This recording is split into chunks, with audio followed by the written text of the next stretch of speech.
de lo que se está viendo, algo que me parece, ¿no? Que la generación en la que estamos nosotros, ya dentro de 20 años, va a ser una generación de jubilados sin lugar donde vivir, ¿verdad?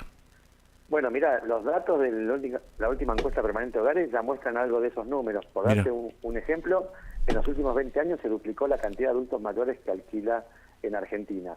Estaba cerca del 5% y está alrededor del 7,5%, paseando de 160.000 a más de 360.000 adultos mayores que alquilan. Y en la Ciudad de Buenos Aires ya es un problema que está invisibilizado, donde casi el 16% de los adultos mayores alquilan. Pensar que esa cifra era casi cero a fin del siglo XX, con lo cual vos tenés ahí un crecimiento exponencial. Y como vos señalabas recién, en la Ciudad de Buenos Aires ya está cerca, muy cerquita del 50% de personas que alquilan, está arriba del 40 y pico por ciento. Con lo cual, como vos en la vida activa no pudiste comprar tu casa, esta cifra se va a ir agrandando, con lo cual cada vez más adultos mayores van a alquilar y este problema se va a ir agravando. Entonces, hoy tenemos un problema muy fuerte de las personas que no logran tener su casa propia.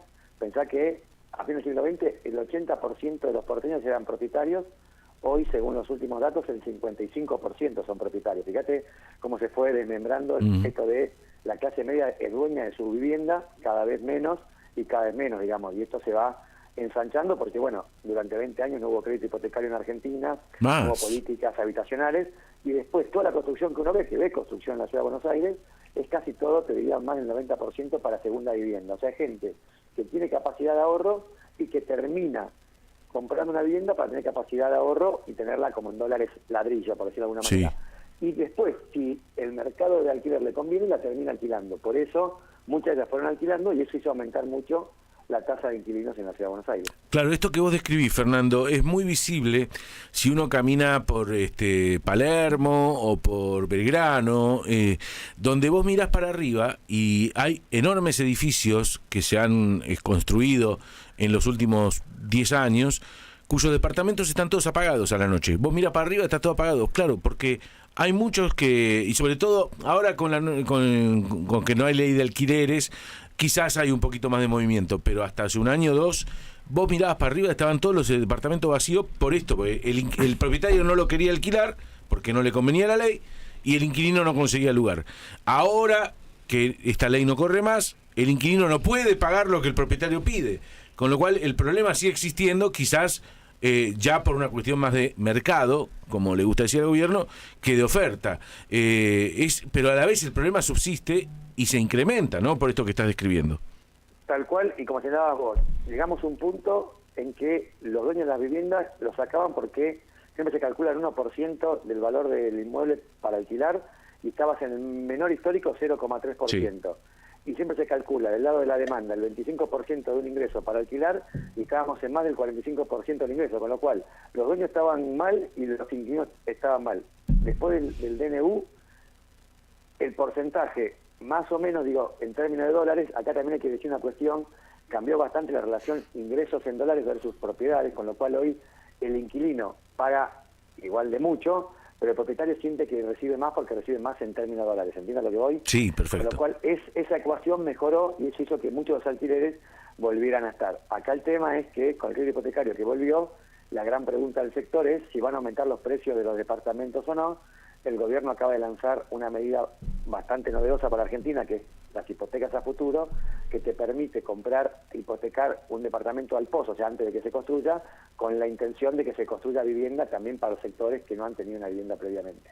Ahora, esto de las hipotecas a futuro, que como idea puede ser interesante, pero a la vez también yo, que soy muy desconfiado, siento que está muy desprotegido aquel que invierte en una hipoteca de algo que no está construido. Entonces hemos tenido historia de gente que desapareció con la plata. Entonces es medio como una jugada demasiado optimista sin un panorama porque cuando cambien las reglas, porque siempre cambian, ahí es probable que queden todos dado vuelta. Por eso, la gran incógnita de hoy es la implementación de esta medida. En la teoría, cuando uno ve los manuales, es la medida que se tenía que hacer, digamos. Sí. O sea, es la lógica porque vos hoy el problema que tenés es que el crédito hipotecario es toda segunda vivienda y están pensando aumentar levemente los precios de las viviendas después de 4 años no se vendía una vivienda, con lo cual empieza a haber una suba que la única manera de solucionarlo es que se construya para ese sector. Bueno, hoy ningún inversionista va a invertir en hacer un edificio y después venderlo, con lo cual tenés que usar la plata de ese que va a hipotecar para que pueda construir. Esa es la gran apuesta del gobierno. Después, el miedo está de todos de que el sector de la construcción diga, uno puede terminar el edificio y queden, en la Ciudad de Buenos Aires tenés varios ejemplos de edificios de la década del 70 con este proceso que quedaron a medio camino. Bueno, ahí vamos a ver, digamos, y depende también mucho de la macroeconomía. Si la macroeconomía funciona bien, es mucho más fácil terminarla porque tenés los precios relativos bastante acomodados. Ahora, Bueno, Fernando, sí. perdón que te interrumpo, pero el otro día estaba hablando con una persona que es inversionista, tiene innumerables propiedades, no sé cuántas tiene, y decía que en este momento, me decía, es mucho mejor invertir en un departamento en buen estado, ya terminado, que meterse en un pozo, porque el costo de la construcción está altísimo. Entonces no se justifica meter la plata en un departamento que se está construyendo. Vos que estás en el tema, como no como inversionista, sino como especialista en términos de vivienda, ¿es cierto esto? Mira, es relativo. La verdad que se sigue construyendo es porque todavía el porcentaje lo permite. Lo que pasa es que la rentabilidad de la construcción debe haber en algunos puntos hasta el 30% en dólares de ganancia. Vos pensás que el segmento de la construcción es un segmento de mucha ganancia y son inversiones dirigidas a este estrato que te decía antes de reserva de valor.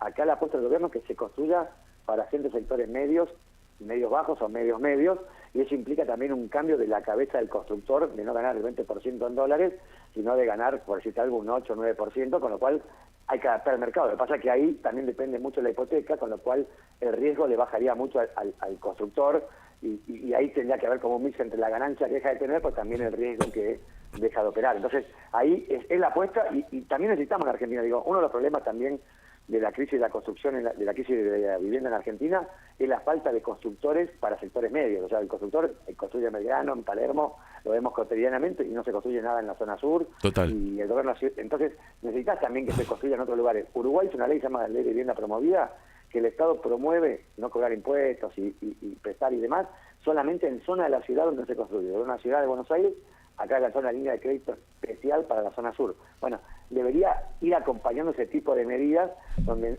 hoy, la verdad que los barrios que estaban nombrando, Palermo, están saturados y no se construyen en los lugares donde la gente tiene capacidad de pago. Bueno, es todo un cambio y la verdad que es una apuesta del gobierno, pero es la necesidad que hay también. Después veremos si resulta o no resulta. Sí, está bueno lo que decís de Uruguay. Hay que tener en cuenta también las distancias, no es lo mismo. Uruguay solo es más chiquito que todo Buenos Aires. No. Entonces, quiero decir, es muy difícil no querer estar cerca del laburo, porque si no uno pasa más tiempo viajando que entonces nadie busca, como bien decís vos, estaría buenísimo que mucha gente se mude a Soldati o a Lugano o incluso más allá, pero el transporte público en la Ciudad de Buenos Aires no tiene el suficiente desarrollo como para justificar irse a vivir tan lejos, ¿no? Porque vos después te pasás 4 horas para ir a laburar.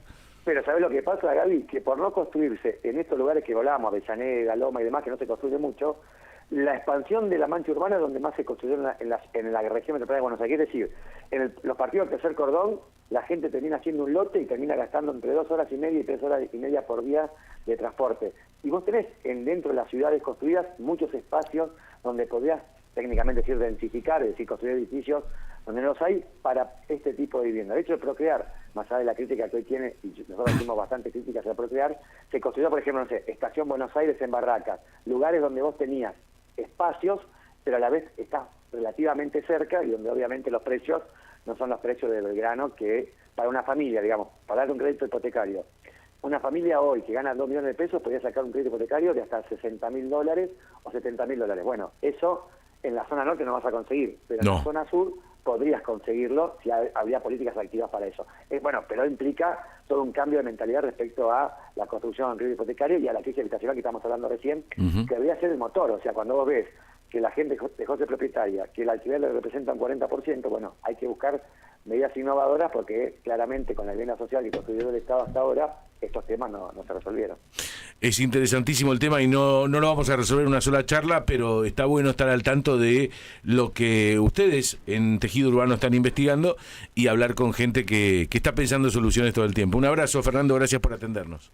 Abrazo a vos y a disposición, Gabriel. Igualmente.